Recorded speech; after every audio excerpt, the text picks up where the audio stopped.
juga sharing aja ya. Kayak gitu, jadi lingkungan tuh sangat bisa terenyuh gitu ke anak itu. Yang pada dasarnya orang tua kan nggak sengajain kan kayak gitu di depan dia. Siapa tahu si anaknya cuman keep nggak sengaja lihat gitu kan. Keep nggak tuh.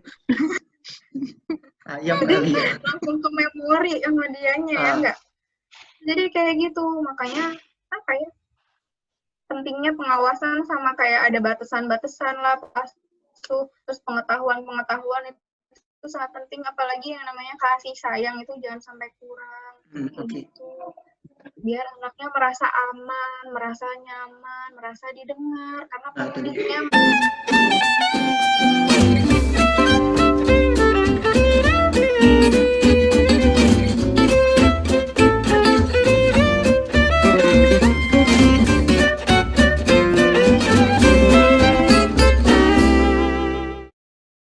dia itu adalah karakter yang bukan karakter ya, mungkin kebiasaan. Karakter yang terbentuk. Jadi itu menjadi, nah kalau karakter mungkin terlalu berat kali ya, karena karakter itu sulit untuk dibentuknya, mungkin kebiasaan, karena kebiasaan itu kayak proses pembelajaran yang diulang-ulang ya nggak sih, kayak kebiasaan aja kalau misalnya dia ditampar terus pak, tampar. Lagi bang, nih udah hafalan katanya.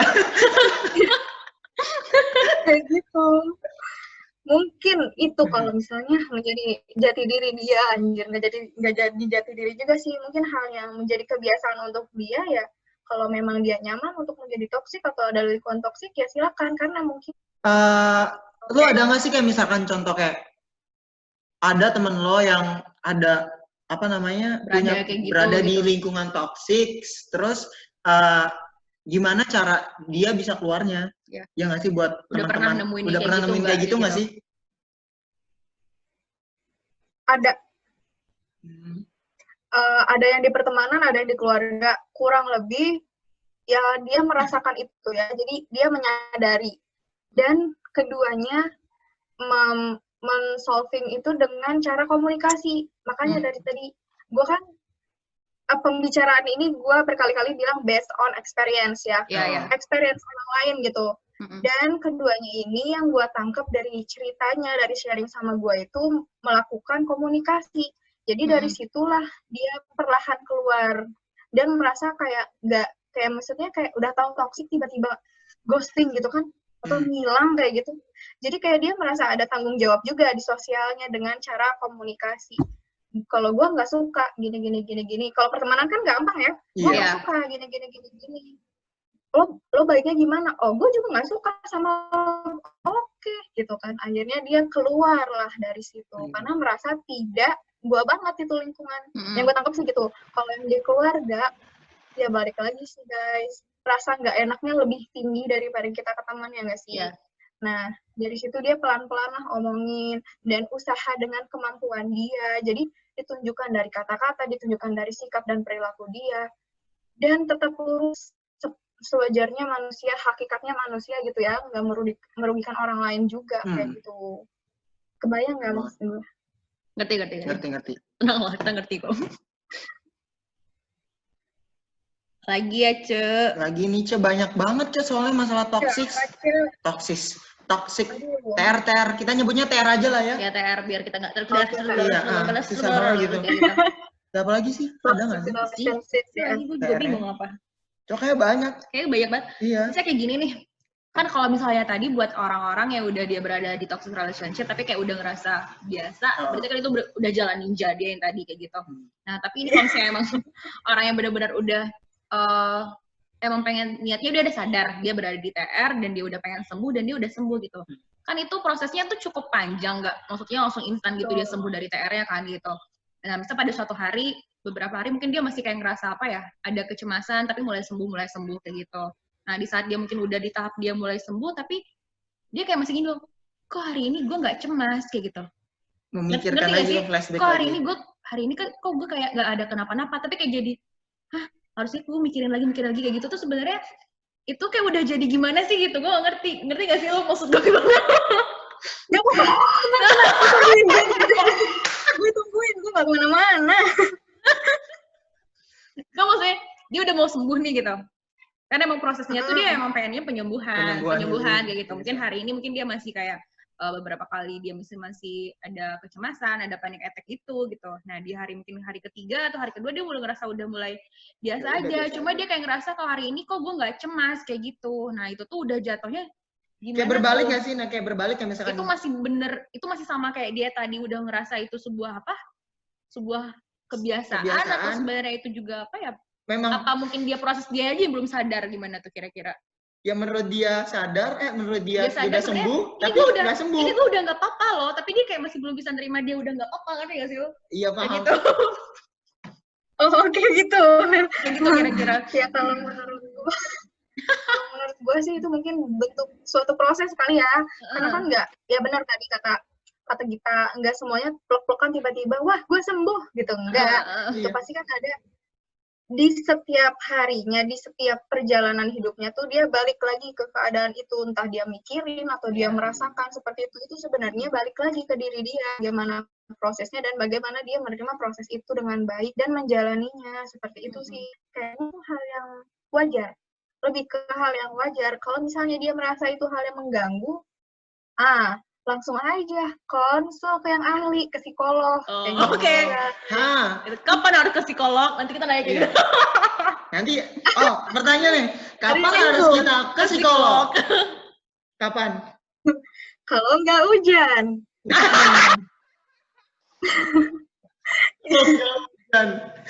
Bercanda. Bisa nih, bercanda. Mau nanya kan tadi kan kalau misalnya udah kayak itu, berarti kalau misalnya kita sudah merasa memang itu terlalu berlebihan dan juga udah membuat kita nggak nyaman, ya lebih baik ke psikolog aja ya? Betul. Karena konsultasi ke yang ahli itu adalah hal yang lebih baik daripada kita menerka-nerka sendiri. Kayak misalnya kita sakit biasa aja kayak flu, bersin, flu biasa, taunya corona, kayak gitu kan takut ya, maksudnya di samping usaha kita apa aja, tapi apalagi mental itu sangat-sangat tipis sekali gitu ya, nggak kasat mata nggak sih coy, kalau flu mah bisa dilihat lu ingusan gitu kan. Kalau misalnya kesehatan mental itu tidak seperti apa yang terlihat kayak penyakit-penyakit lainnya, lebih baik dikonsultasikan ke yang ahli supaya langkah berikutnya yang diambil tuh lebih jelas daripada nerka-nerka kayak gue nggak apa-apa, ternyata dia sakit mental loh guys, nggak pernah tahu, siapa tahu ternyata gue schizo ini gitu. Who knows, kan nggak pernah tahu ya. Siapa yang tahu. Terus juga kadang-kadang ini ngomong sama orang bipolar ini gitu. Who knows, jadi mungkin kita tanya kan gitu. Oke. Iya. Udah kembali lagi dia. Jadi gini loh, terkadang juga kita nggak bisa menyalahkan orang lain. So kebanyakan masyarakat Indonesia itu kalau misalkan kita ngomong-ngomong ke psikologi, itu kayak misalkan gila. Terus lingkungan dia, sih lu ke psikologi, lu gila ya. Berat banget masalah hidup lu. Iya. Jadi seakan-akan kita udah insecure aja. Iya, gue nggak deh. Jadi kayak mau ke sana tapi ragu. Itu gimana sih cara buat edukasi masyarakat bahwa sebenarnya kalau misalnya udah kayak gitu psikologi aja. Itu bener banget. Jujur ini sih penting banget sih, bener banget. Kayak orang itu, maksudnya kebanyakan masyarakat ya belum merasa terbuka tentang pentingnya kesehatan mental, dan ada stigma kalau misalnya ke psikolog itu lo orang gila ya lo, orang gila ngapain ke psikolog, gila lu yang gila. Maksud gue gini, kadang orang itu tidak mengerti seberapa butuhnya kita konsultasi ke ahli, karena kayak gimana ya, sebenarnya kalau misalnya kalian mau edukasi tentang ini, banyak kok sekarang kayak public figure yang udah sharing tentang pentingnya kesehatan mental, konsultasi ke psikolog tuh banyak. Gue sedikitnya pernah ngeliat di Marsyanda tahu kan, pernah yang katanya didiagnosa sebagai bipolar. Dia nggak malu loh, dan dia mengiyakan apa yang udah dilakukan di masa lalu. Bahkan dia sharing ke kita betapa terbukanya dia tentang kesehatan mental dan pentingnya konsultasi ke psikolog apabila dibutuhkan. Itu sih sebenarnya. Tapi kita nggak bisa di sini memaksakan orang untuk sepemikiran sama kita. Balik laginya itu. Kalau gue saranin ya, coba seandainya orang berpikiran terbuka seperti Marianda atau orang-orang lainnya yang terbuka seperti itu, mungkin banyak jiwa-jiwa yang terselamatkan kayak gitu. Mau nanya juga sih, gue mau nanya. Ini gue nanya sih pribadi, misalkan. Boleh Nu. Iya, yang sedih ya. Jadi perbedaannya psikologi sama psikiater. Iya, psiko sama psikiater apa sih bedanya? Menurut gue lagi nih, kan opini kita. Iya. Kalau menurut gue, psikolog tuh lebih kepada kayak konselor ya, jadi kayak melakukan intervensi pengobatan, maksudnya nggak ngasih resep obat. Nah, biasanya itu kalau psikiater itu ada di rumah sakit. Jadi kayak diagnosa apa, ada obat nih, kayak gitu. Kalau psikolog tuh lebih kayak ke konselor, melakukan konseling, kayak gitu. Jadi, kurang lebih seperti itulah. Kalau misalnya bisa lebih lanjutnya atau ada pengkoreksian, ya bisa ya teman-teman di kolom komen anjing. Gitu, bener deh. Buat teman-teman semua, kalau misalnya itu tinggal di komen aja. Kan kita taruh kontak ini, kalau misalnya salah-salah, udah hubungin dia aja. Jangan hubungi kami. Jangan hubungi kita, dia yang ngomong, bukan kita ya, bukan kita. Gue ya. Nah, terus juga ini balik lagi sih, maksudnya ini kayak another topik sih, tapi kayak menurut gue sih masih relevan karena kan toxic relation kan.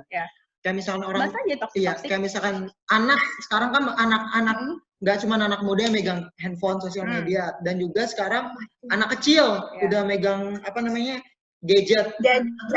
Terus yang tahu nggak sih kayak misalkan berita-berita yang kemarin tuh yang Ashanti Aurel yang di DM. Tahu gue. Iya itu dia kan yang di DM, yang gila kata-kata yang itu kok bisa sampai kayak gitu, anak SD bisa ngomong seperti itu, sampai misal gue sebarin lo video bokep lo, maksudnya kok sampai segitunya nggak sih? Nah itu maksudnya toksik atau gimana sih orang tua tuh harusnya? Itu bukan lebih ke arah toksik kali ya? Kurang pengawasan, bagaimana? Gue sebagai awam ingin berkomentar bahwa itu mungkin pola asuh bisa kepada olah asuh, kepada pola asuh itu ya. Gitu, itu kepada pola asuhnya orang tua itu sendiri, ditambah lagi lingkungan dianya kayak gimana coy. Misalnya pola asuh orang tuanya udah sebenar-benarnya, tapi mohon maaf dia tinggal di lingkungan yang ekonomi menengah ke bawah. Kebayang kan yang kayak banyak jogetnya, banyak malingnya, ya kayak gitu. Itu nggak bisa dipungkiri, pasti ada dong di sudut-sudut Indonesia Raya ini, ya kan? Nah, bisa jadi kayak gitu. Orang tuanya udah sebaik-baiknya, adek jangan gini. Di rumah iya ya, gitu. Pas keluar temennya ameng kayak gitu-gitu yang nyang gitu misalnya si teman-temannya teh, bisa jadi dari situ. Kayak gitu, apalagi anak kecil yang penyerapannya tuh lebih kayak cepat gitu ya. Lebih cepat. Udah plek-plek aja gitu, nggak ada disaring-saring. Iya. Dan eksplorasinya juga lagi kuat-kuatnya lah gitu. Anak kecil kayak pengen tahu ini, pengen tahu itu gitu. Mungkin di lingkungannya tuh dirasa benar, apalagi pertemanannya, sebayanya. Biasanya kalau misalnya sebaya, power dari si sebayanya ini benar, biasanya dia merasa kayak yang it's okay tuh. Kayak gitu. Apalagi anak kecil yang gitu. Kadang ada zaman sekarang susah banget dibilangin bocah. Ya kan? Nah itu dia. Tetap ngelawan tuh bocah. Bocah kenapa? Susah banget. Terus gini sih mau nanya juga, kan kalau misalnya kita ngomongin toxic relationship di kalangan kayak misal kita udah ya dibilang remaja menuju ke dewasa kan udah mengerti lah toxic relationship itu apa. Nah sedangkan di anak-anak tuh gimana sih caranya, ya kan? Kayak misalnya ini kan salah satu dampak dari lingkungan toh. Lingkungan yang toksik yang bisa dibilang ngebentuk siapa pengalaman anaknya itu. Nah itu gimana kalau misalkan kita cara bilang mendidik bisa juga sih ya, maksudnya biar anak itu nggak salah di lingkungannya, membantu keluar dari lingkungannya itu kalau misalnya di anak-anak ya. Kalau menurut gue lagi ya, menurut dia semua harusnya. Balik lagi kepada pola asuh yang ada di dalam rumah. Itu guys, maaf. Jadi kayak gitu kan. Nah, kenapa penting? Karena mungkin ya itu yang sistem terkecil di dalam lingkungan sosial itu adalah keluarga. Jadi sebisa mungkin pola asuh, pola didik yang tepat lah yang bisa membantu si anak ini. Gitu kalau menurut gue. Karena apalagi sih gitu. Ditambah lagi karena kayak misalnya dalam satu rumah ada kakak adik dengan pola asuh yang sama tapi dengan lingkungan yang berbeda, sekolahnya aja. Dulunya dia di sekolah mana, si adiknya di sekolah ini yang karakter lingkungannya tuh sangat berbeda. Misalnya si kakaknya nih kasar banget, buset. Adiknya lembut banget. Karena mungkin dari ditempatkannya di sekolah. Jadi makanya itu balik lagi ke dirinya, ke pola asuh dan ke lingkungannya itu yang kayak gimana. Apalagi anak kecil itu harus diperhatikan baik-baik. Jadi pengawasan orang tua tuh penting banget. Selain pola asuh, jadi kayak pengawasan dia ngapain aja, terus pemberian afeksi yang tepat, jadi nggak ngerasa dia tuh kurang perhatian, kurang kasih sayang, jadi dia caper ke teman-temannya, ngomong ini, ngomong itu, bisa jadi tuh si anak kecil ini caper karena dia kurang kasih sayang kali ya, kayak gitu. Jadi dia DM si, siapa namanya tuh? Si Aurel. Asyanti. Aurel. Itu, keluarganya asik sih. Oh iya. Jangan ganggu abang gua lo putusin abang gua. Gitu anjir kata gue. Masih anak kecil, kalau enggak gua video bokap lo gua sebarin. Gila gak sih itu? Parah banget kan, kata-katanya tuh maksudnya ya anak kecil tuh dari mana sih lo gitu kan? Nah itu bukan selayaknya. Nah gua mau cerita nih dikit. Iya, boleh kok. Banyak juga nggak apa-apa. Oh oke, baik. Sampai maghrib. Ini mungkin termasuk lingkungan ya, tapi nggak tahu termasuk pola asuh atau bukan. Jadi gue pernah ada waktu itu dicerita dari dosen gue soal kayak ada tuh kan tes psikologi banyak banget. Nah, tapi ada hasil di mana pokoknya ada kayak gitulah hasilnya. Gue nggak bisa bilang hasilnya kayak gimana. Yang intinya kalau si anak kecil ini tuh ternyata nggak sengaja ngelihat orang tuanya melakukan hubungan suami istri. Karena ya itu tinggalnya di kontrakan, jadi mau di mana lagi kita melakukan, kata ayah ibu. Oke. Kayak gitu. Setelah dites, maksudnya kayak misalnya kan kalau secara nalar kayak ya lu masa ngeliat gitu doang terus kerekam di otak lu gitu, kerekam di memori lu. Tapi dia bisa menghasilkan sesuatu secara gambar gitu ya, bisa kita bilang gambar. Ada sesuatunya gitu, coy. Kalau misalnya ini sebagai pengetahuan aja ya, gue sharing aja ya. Kayak gitu, jadi lingkungan tuh sangat bisa terenyuh gitu ke anak itu. Yang pada dasarnya orang tua kan nggak sengajain kan kayak gitu di depan dia. Siapa tahu si anaknya cuman keep nggak sengaja lihat gitu kan. Keep nggak tuh. Jadi langsung ke memori sama dianya ya enggak.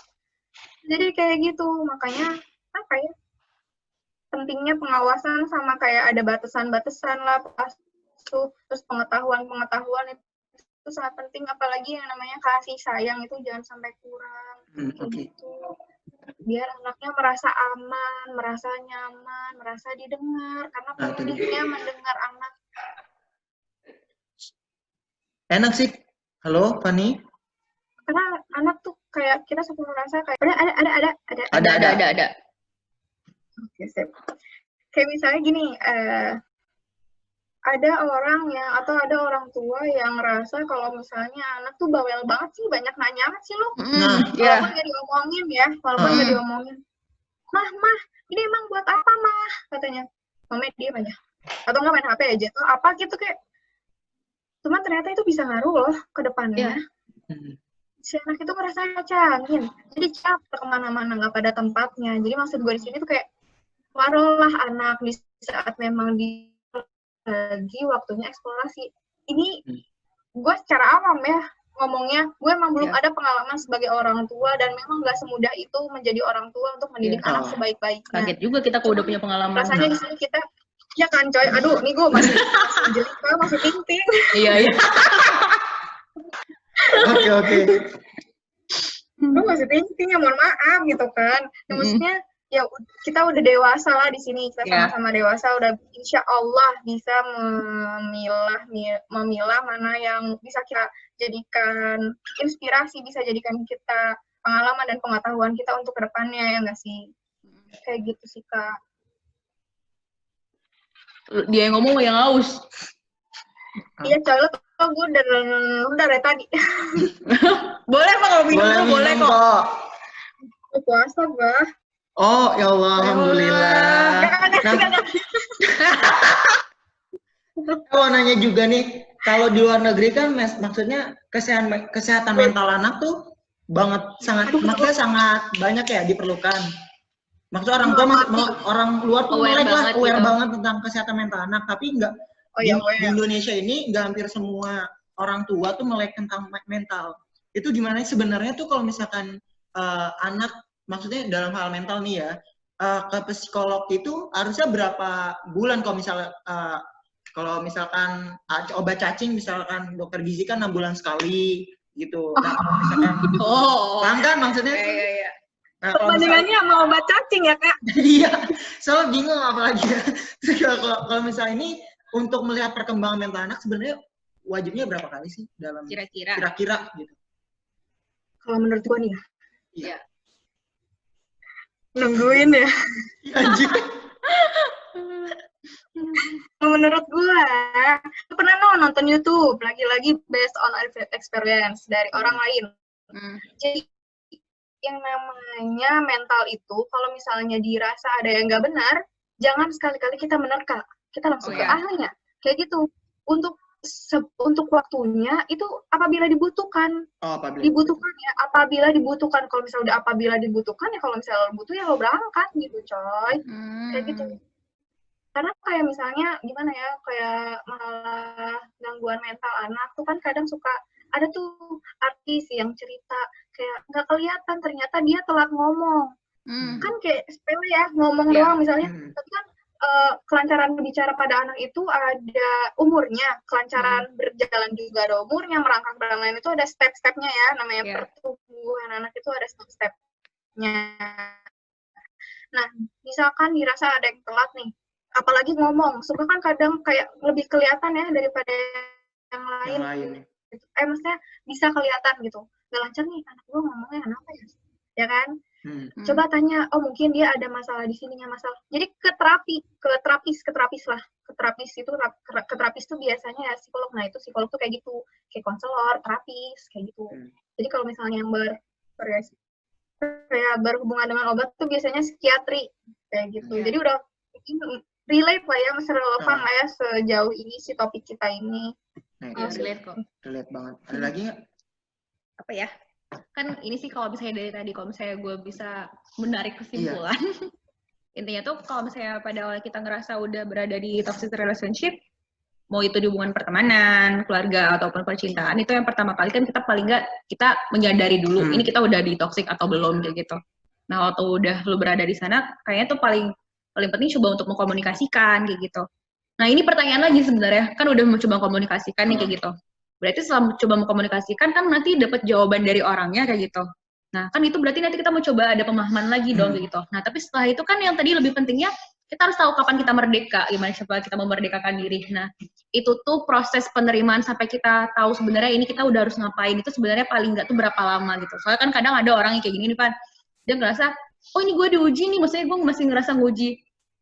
Kayak ini masih nggak apa-apa deh, gue masih sabar aja deh kayak gitu. Kapan maksudnya tuh dia bener-bener harus udah ini, walaupun tadi kata Fani udah, waktu di saat lu ngerasa udah dibutuhkan ya udah pergi kayak gitu. Tapi kan kadang ada orang yang bener-bener dia kayak nggak masih ngerasa, gue masih kuat kok gitu. Gue nggak apa-apa. Kayak gitu. Nanti aja lah. Dia pada selalu diem pas gue nanya.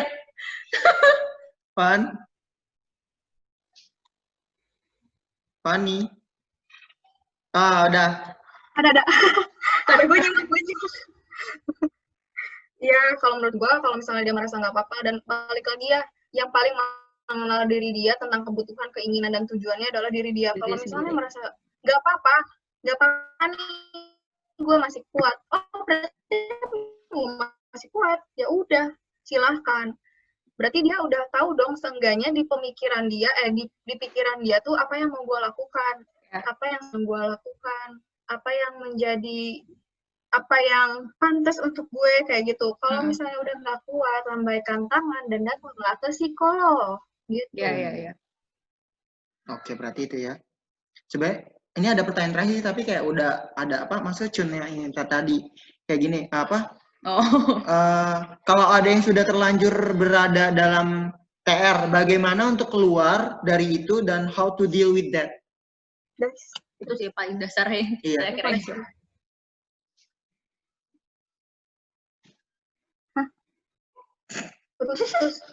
Putus. Oke, gue ulang ya. Nih misal kita udah dalam lingkup TR nih. Nah, kita itu bagaimana cara keluarnya? Putus mah. Kedengeran nggak sih? Ini masih nggak? Putus, Kak. Halo? Masih, Kak. Masih putus-putus nggak? Udah nggak? Udah, oke. Kalau misal kita sudah terlanjur nih nyemplung di kondisi pertemanan atau circle TR. Nah, itu kita bagaimana keluarnya dan juga how to deal with that. Putus sekarang, Kak.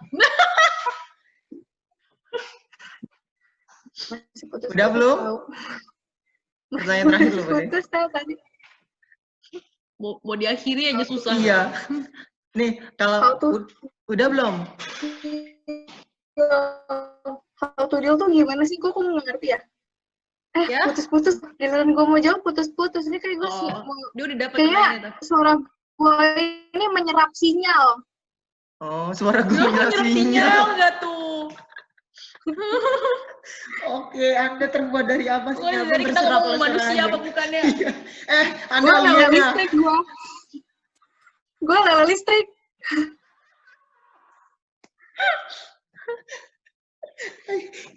Kita kayak salah deh.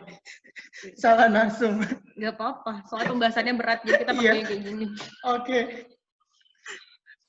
Dia tadi nanya how to deal with that. Itu sebenarnya apa how to deal with that. Man. Halo. Gue nggak gerak kan di situ tadi. Apa? Gue tadi gerak-gerak, pasti tadi di situ gue nggak gerak deh. Soalnya nggak gerak. Nggak gerak. Ini gerak dikit. Padahal gue tadi melakukan tarian ular.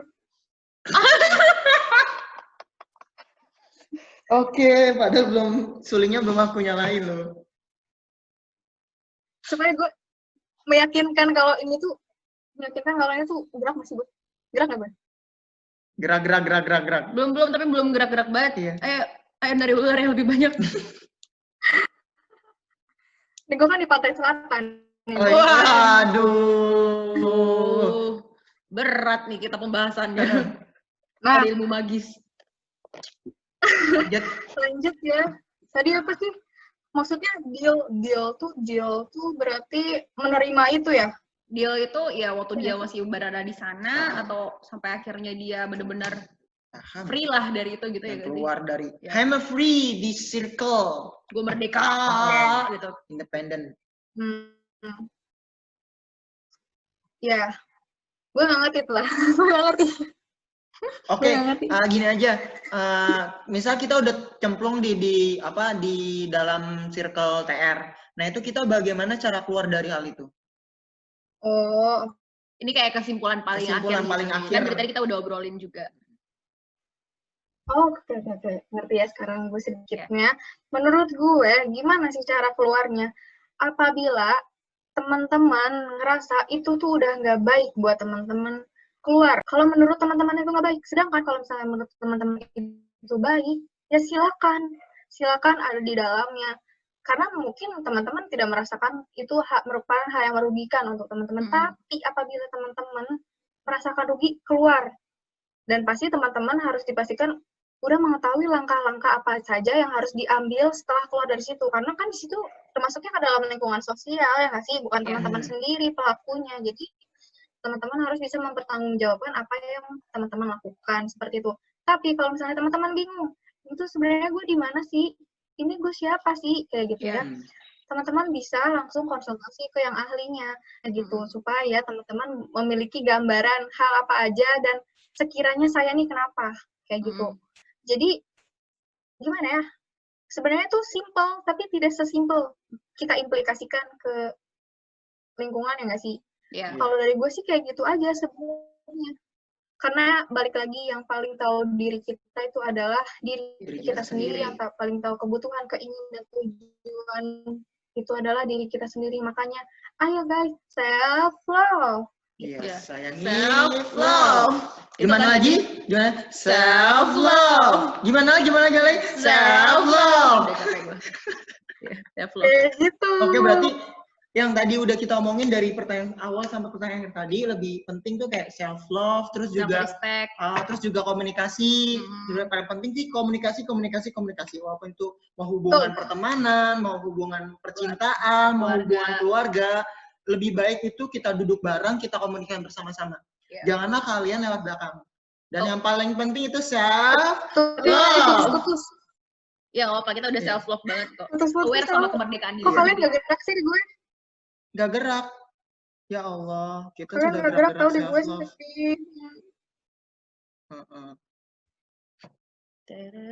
Ini gerak nggak? Ini gerak nggak? Ini kita udah berusaha gerak. Kita sudah berusaha gerak.